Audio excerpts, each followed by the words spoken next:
Salut les amis, c'est The Pro d'Ortie. Alors bienvenue pour ce nouveau tuto qui va consister ici à planter des fraisiers que l'on a divisés récemment pour les mettre dans une jardinière. Alors je vous laisse découvrir ça tout de suite.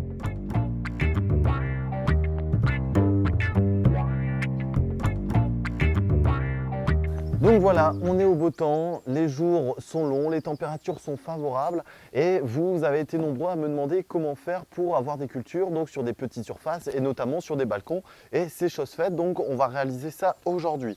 Donc là ici, vous vous souvenez, il y a quelques temps on avait divisé par stolonnage et par division de nos pieds mères donc différents fraisiers qui sont ici visibles. Donc on a des très beaux fruitiers, d'ailleurs on voit les futures florales qui vont nous donner donc les futures fraises pour notre récolte de cette année.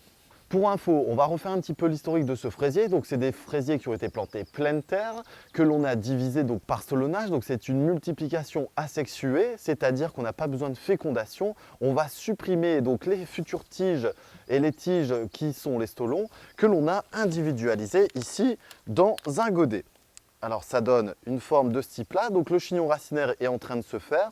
Là ici, il est temps de les planter pour avoir donc nos futures fraises.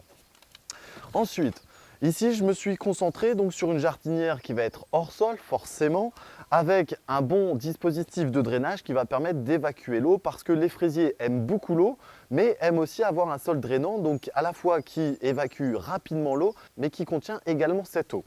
Donc là ici on a des orifices de drainage qui vont permettre de drainer et on va les planter donc à l'intérieur de cette jardinière. Au niveau de la densité de plantation maintenant, ici on va planter un fraisier quasiment tous les 20 cm. Donc j'en mettrai un dans le coin, les fraises vont déborder sur le devant, un à 20 cm plus loin, un autre ici et un dernier. Donc on va faire ici en sorte d'en avoir 4 sur une rangée et 4 de l'autre rangée, où les fraises vont retomber vers l'avant et on n'aura plus qu'à les cueillir. Donc encore une fois, si vous voulez apprendre de la multiplication et de la division pour obtenir plein de fraisiers, vous allez pouvoir découvrir la vidéo à la fin de cette vidéo dans le petit encart. Ensuite, on va s'intéresser maintenant au substrat, au terreau si vous préférez. Donc on va prendre un substrat horticole forcément qui est à la fois drainant mais qui est aussi rétenteur en eau, c'est-à-dire qu'il va pouvoir garder l'eau. Donc là ici je me suis orienté vers un substrat bio. Vous savez que je travaille uniquement avec du biologique. Vous allez pouvoir le retrouver dans le lien descriptif de la vidéo pour tous ceux qui souhaitent réaliser la même séquence qu'aujourd'hui. Là ici on va déposer environ 15 cm de substrat.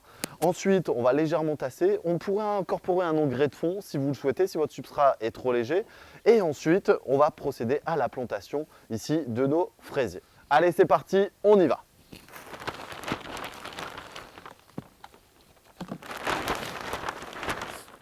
Et maintenant, on va émettre le substrat donc pour affiner et finir maintenant la plantation. Au passage, je tiens à remercier notre partenaire Pro du Jardin qui nous a permis justement de réaliser cette vidéo. Donc pareil, encore une fois, vous allez pouvoir retrouver le lien dans la description de vidéo. Donc là, voilà. Là, ce qu'on va faire maintenant, on va disposer les fraisiers pour voir un petit peu à quoi ça va ressembler. Et ensuite, on va procéder à la plantation. Donc là, ici, j'ai besoin de 8 fraisiers. Hop, donc le premier, le deuxième, troisième,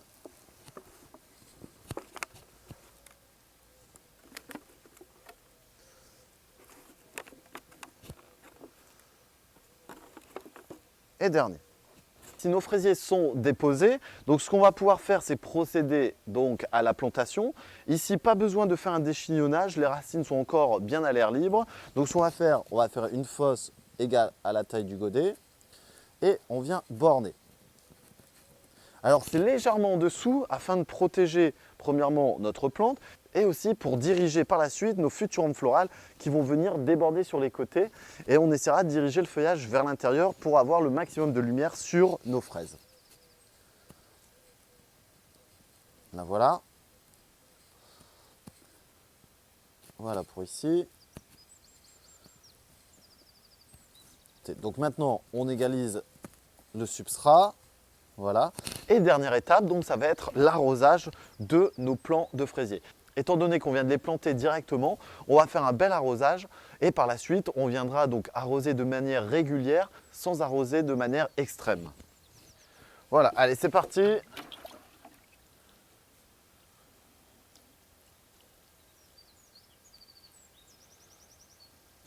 Donc là ici, ma plantation est réalisée. On va parler un petit peu de l'évolution donc de nos fraisiers.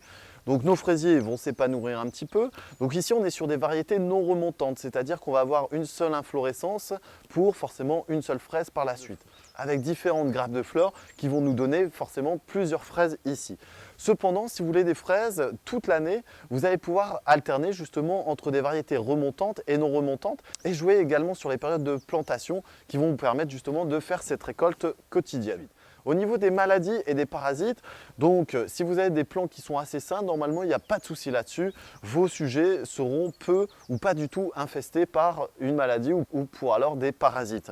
Sinon, on va retrouver essentiellement donc le puceron qui va piquer et sucer la sève de nos fraisiers et l'affaiblir et provoquer par la suite différentes maladies. Ensuite, vous avez également la limace, mais étant donné qu'on est hors sol ici, normalement on n'aurait pas tellement de soucis.